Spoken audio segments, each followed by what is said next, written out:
vous qui êtes revenu au camp, à votre base, pour ne plus ressortir, vous allez me donner quelques explications, parce qu'il y a suffisamment de sources selon lesquelles de nombreux manifestants ont été arrêtés et envoyés séjour à la base du service anti-drogue au camp Alpha Yaya. Heureusement que nous avons la chance de voir devant nous quelqu'un qui est revenu à cette base et qui n'est plus sorti. Donc vous allez m'aider à comprendre. Okay? Je commence par Monsieur Ba Mamadou Mouktar. Ce jeune a été arrêté au niveau du camp Alpha Yaya Diallo, plutôt au niveau du stade du 28 septembre, je m'excuse. On l'a amené à la résidence du président Dadis. Il a été frappé par les militaires. C'est le colonel Tegro qui est venu le tirer d'affaire. Je ne sais même pas si je peux appeler ça comme ça, pour l'amener à sa base. Il dit avoir été torturé là-bas. Il a été torturé, on l'a rasé. Et il a même été brûlé par le fer à repasser. Il faut rire, mon colonel. Riez. Il y a les situations ici, quand vous les lisez, vous allez verser les larmes. Continuez à rire.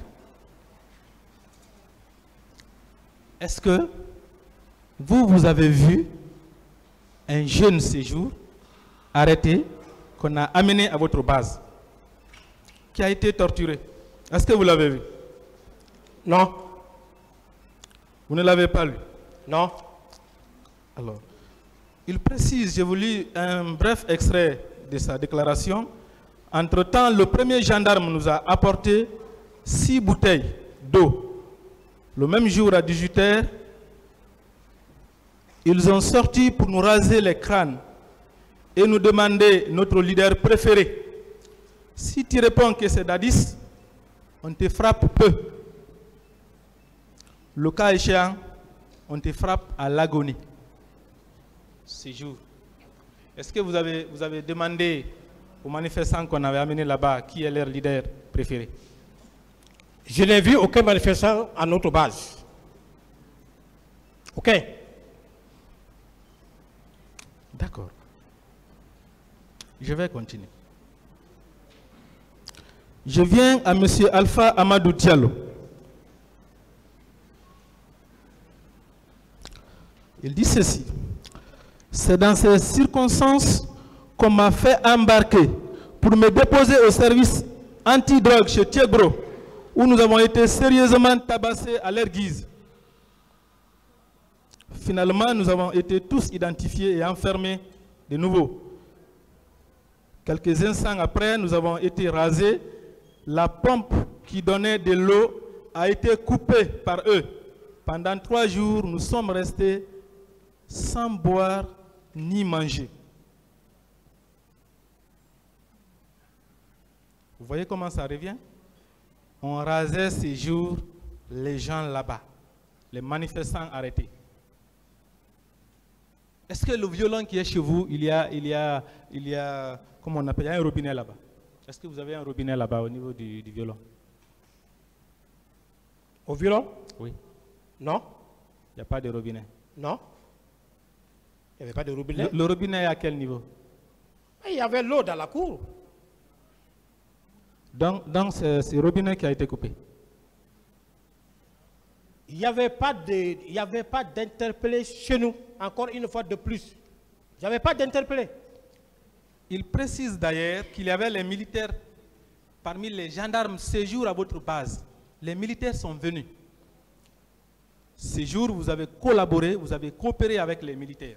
Vous avez vu les photos hier qu'on vous a présentées ici, où on voit les militaires et les bérets rouges au stade.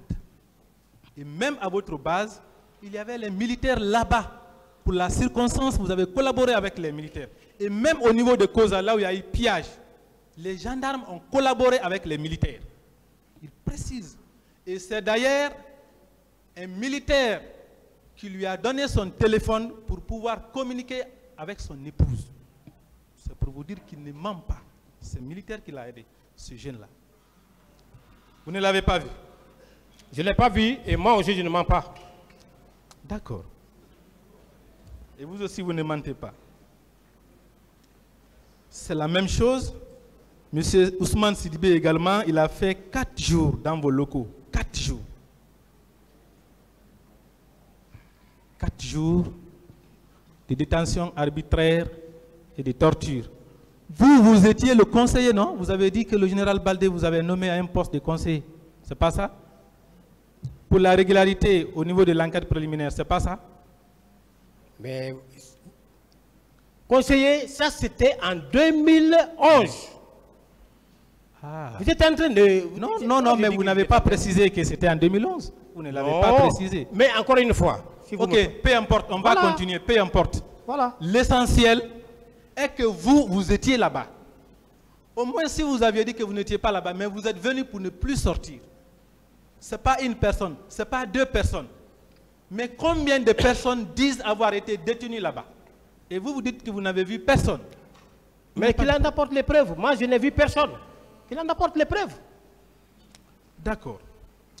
Il y avait une technique qui consistait ces jours à arrêter les femmes au niveau du stade,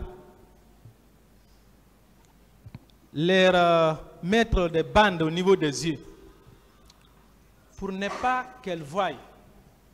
Et on les amenait à des endroits pour faire d'elles des esclaves sexuels. Il y a plusieurs PV dans ce sens, c'est même indescriptible, où on amenait les femmes et on leur donnait de la boisson. Après, tout ce qu'on voulait, on faisait avec ces femmes-là. Chez vous, vous n'avez pas vu de femmes? Non. D'accord. Parmi ces PV, je vais lire au moins un. Je ne vais pas donner son nom. Il s'agit de la cote 961. J'ai suivi un groupe pour arpenter la clôture vers l'autoroute. Malheureusement, à ma descente, plusieurs bérets rouges se sont saisis de moi pour m'embarquer dans un pick-up. En compagnie de 6 autres filles, nous avons été dirigés au camp Alpha Yaya Diallo, où nous avons été répartis dans les conteneurs et dans les chambres. 3 bérets rouges m'ont introduite dans une chambre d'un bâtiment à étage. Après avoir refermé la porte sur moi, l'un d'eux m'a terrassé et les 2 autres m'ont déshabillé à nu. Étant à terre, un militaire s'est couché sur moi et m'a proprement violé pendant que ses compagnons me retenaient les bras et les pieds. J'ai beau crier, il a persisté avec violence. Entre-temps, un certain Alphonse Guilavogui, militaire de son état que j'avais connu depuis Tougué, a ouvert la porte. Dès qu'il m'a reconnu, il m'a demandé qu'est-ce que je faisais là. J'ai répondu que j'étais au stade. Prétextant que je suis sa copine, il a sommé ses amis de me laisser, ce qui fut fait. Je vais me limiter là. Vous avez entendu cette dame dire que les femmes ont été réparties dans les conteneurs. Mon colonel, est-ce qu'il y avait les conteneurs au niveau de votre service au camp Alpha Yaya Diallo? Non. Il n'y en avait pas. Non. Nous avons les sources suffisamment concordantes qu'il y avait les conteneurs au niveau de votre service. Ce matin même, j'ai parlé avec l'une des personnes qui a été détenue là-bas, dans un conteneur. La personne est prête. Vous êtes formel, il n'y avait pas de conteneur là-bas? Je suis formel.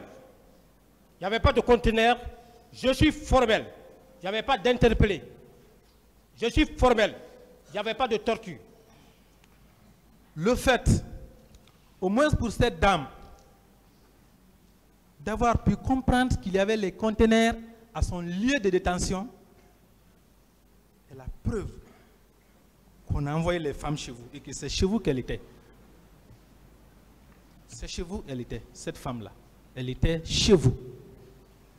Cette femme n'était pas chez nous. Il n'y avait pas de femme chez nous. Il n'y avait pas d'interpellé chez nous. Quel autre service au camp Afaya avait les conteneurs? Je ne sais pas. Ce n'est pas une personne, ce n'est pas deux personnes. Là encore, c'est plusieurs personnes qui disent qu'il y avait les conteneurs chez vous. Mon frère. Pour quelle raison on va accuser votre seul service? Vous n'étiez pas le seul service liberticide quand même, je le dis. Parce que j'ai des preuves que c'était liberticide. Il n'a qu'à apporter les preuves. Peut-être qu'il a photographié, parce qu'après sa libération, il a photographié le conteneur. Voilà. Il envoie l'image du conteneur, on va en discuter ici. L'emplacement du conteneur par rapport au bâtiment.